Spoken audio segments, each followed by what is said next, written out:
Okay, this is Dr. Beth here, and we're now going to talk about cultural relevance in terms of your understanding by design unit, your backwards design. What is cultural relevance? Cultural relevant pedagogy was a term created by Gloria Ladson-Billings to describe a pedagogy or a way of teaching that empowers students intellectually, socially, emotionally, and politically by using cultural reference, things that are referred to in the culture of the students, to impart knowledge, skills, and attitudes. Culturally relevant teaching is essentially means that teachers create a bridge between students' home and school lives, while still meeting the expectations of district, state, and curricular requirements and standards. It utilizes the background knowledge and experiences of the students to inform your lessons and your methodology, so you need to know who your students are. A lesson or unit that is culturally relevant enables each student to relate course content to his or her cultural context. So you're trying to find ways and practice for these students to relate to what it is that you are teaching. Geneva Gay stressed that culturally relevant pedagogy is imperative because it uses the cultural knowledge, prior experiences, frames of reference, and performance styles of ethnically diverse students to make learning more relevant to, and effective. More relevant and effective. It teaches to and through strengths of these students. It is culturally validating and affirming. So basically, none of you work in a homogeneous school where there's just one culture. So you are finding out from your students what they know, where they've come from, how they learn, in order to make teaching effective and make learning effective for them.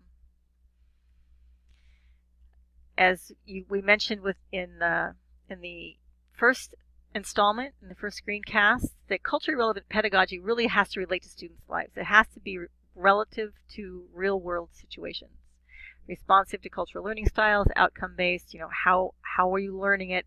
Not what kind of grade are you getting, but where is it going to take you? Authentic assessment techniques aligned with the complete picture and high expectations, not dumbing it down for people that you think can't learn it. Culturally relevant pedagogy supports student intellectual and social autonomy. It means it makes them stronger people. It gives linguistically and culturally diverse students a leg up with cultural capital, which we will talk about in a minute. It is the difference between creating an environment to maintain the status quo or building the foundation for making change. And really, we should be change makers and not. The status quo means keeping things the same and not changing. And some of us are very comfortable not changing. So it's really hard to give students the power and the social autonomy to actually make change. Do not leave culturally relevant pedagogy as an afterthought or an assumption that students will achieve. That is not the case. And the less you support or acknowledge what students bring to the table, the less likely they're going to achieve. Culturally relevant pedagogy is about making the learning visible and comprehensive. So you're trying to make it as accessible as you possibly can. So you want to get to know your students. And this is about accessing prior knowledge and cultural capital. Why? Cultural, academic, and linguistic capital are ways people survive in our society.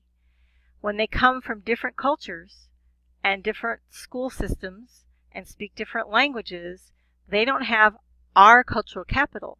They have their cultural capital. So what we've got to do is link their cultural capital with our cultural capital so they can be successful. What do they bring to the instructional settings? And you're providing socio-cultural support. Culture represents a way of talking, acting, and socializing, as well as language practices, values, and types of dress and behavior. So that's culture. Culture is all these things. We all have culture, every single one of us, from the day we were born. Cultural capital represents the knowledge, skills, and values that a student brings to school that directly reflects their home culture. So somebody from Metlakatla is very different growing up in Metlakatla. It's going to have very different cultural capital than a person growing up in Juneau. And very different cultural capital from a person growing up in Fairbanks versus growing up in Syria. Just to bring up a political situation. Everybody's cultural capital is different. The connection between the cultural capital of the student and how the school values this cultural capital directly influences the success of students in mainstream schooling in America and eventually economic success.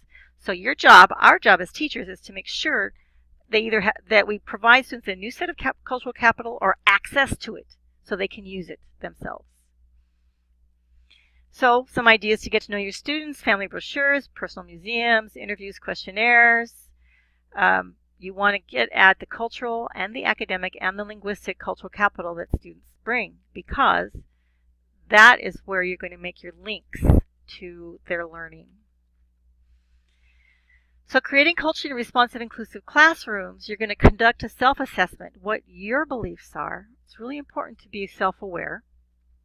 Use a range of culturally sensitive instructional methods and materials.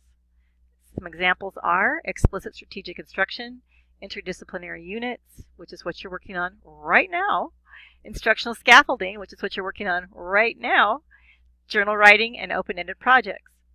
Establish a classroom atmosphere that respects individuals and their cultures. Foster an interactive classroom learning environment. Interactive is a key word, especially for linguistically diverse students. Interactive. Employ, not teacher talking, but students talking. Employ ongoing and culturally aware assessments. So just be aware that they may not have access to all the information in the assessment you give them. And so you want to make sure that you've taught everything to the point where they can take the assessment without having gaps. And collaborate with other professionals and families, either of the culture or just in general, both actually. So here's an example of a culturally relevant connection. Students will be able to identify resources found and used by the colonists to survive. So here you see a picture of the colonists in a river, probably somewhere on the East Coast. And here's a picture of some set netters in Chignik Bay. What are the similarities here between these two groups of people? What is it that they have in common, even though this is probably in the 1990s or 2000s, and this is back in the 1500s? Through this lesson, students will relate, through compare and contrast, paired activity, elder interviews, the new information about colonists and their survival to their own village and the resources that are in the Chignik area. So this is brought straight down to the students, but it's connecting with historical information that is our cultural capital. By recognizing the natural resources in an area familiar to them, they will be better equipped to identify those found in early colonies and relate their importance to survival. And I think I should have bolded that statement, because that's really what it is. You're making that connection between their experience and others. Here's another example. You're teaching primary sources in history, and students need to know what a primary source is. So how would you make that cultural connection for students? You could have them read and analyze a current newspaper article as a whole group, for example, ADN paper or electronic, which contains an excerpted quote from an elder of the village. Find the original full statement from the elder, either from the news source or the elder themselves, and evaluate whether the newspaper article accurately represented the elder's intention or message. This way, students can identify bias in reporting. And they will also know what the difference between the primary and secondary source is. Then practice the same process with an historical document to generalize the use of these analysis and evaluation tools in a less familiar context. So you're taking from the familiar to the unfamiliar. You're taking familiar context and cultural capital to unfamiliar context and cultural capital. What does this mean for your unit? Keep in mind who your audience is. In this case, your students and their cultural backgrounds.